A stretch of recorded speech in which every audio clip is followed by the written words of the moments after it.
Hello there. I'm Ray Bagnuolo, and I am speaking to you today from the east side of Browns River in Sayville, New York. Behind me is where the Sayville,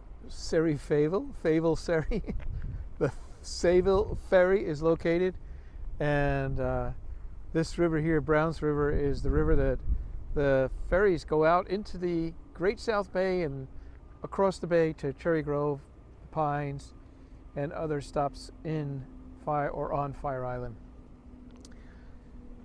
When I was in the process of becoming ordained as an openly gay Presbyterian minister, there were a whole bunch of us who were working hard to change the church constitution. In fact, it was the fact that in a Protestant denomination, the constitution could be changed, the church could be changed, that really attracted me to in particular the PCUSA, Presbyterian Church USA, because there were some people who were working very hard to make the church inclusive and welcoming for LGBTQ queer people. And I thought, if a church can change, then this will be one of the things that will happen, because it has to happen at some point.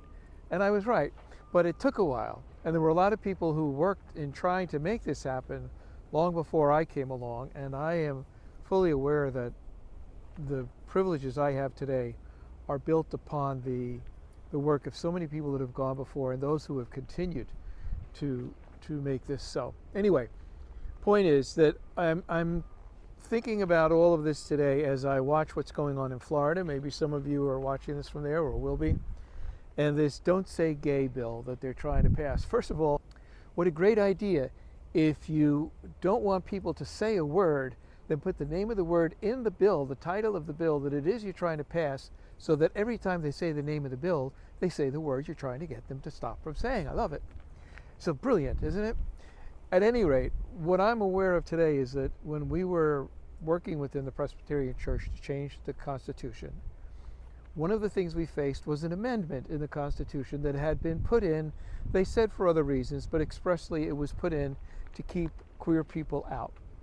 And it was called G-6.0106B, the Fidelity and Chastity Amendment, as we called it. And basically it said that if you want to serve in the church as a leader, that you have to be practicing fidelity in marriage or chastity in singleness.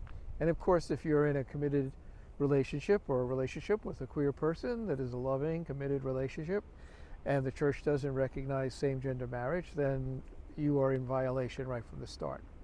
Now, all of that has changed, and that's good, and a lot of work went into changing it. So the Presbyterian Church is, in fact, a church today where we honor same-gender loving couples, we marry same-gender couples, our queer people can be ordained. It's still not easy, but we've made a lot of progress. What I am thinking about today is how every time we move ahead, and we are so grateful that we're able to, people seem to come out of the woodwork that try to claw back the progress.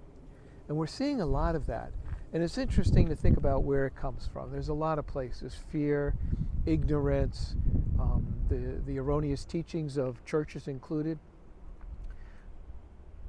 But the thing I would like to say today is that in the midst of all of this, it's a typical reaction, I believe, to our progress. And so as we move forward and find ourselves in a more welcoming situation, whether it's in our churches, our communities, our places of work, that we have to expect those out there who don't quite get it yet, haven't quite softened up those cool hearts yet, and are going to try to pull us back any way they can, that we don't internalize that and we don't start to think that as queer people, this is us, that they're right, because the voices can be loud and many.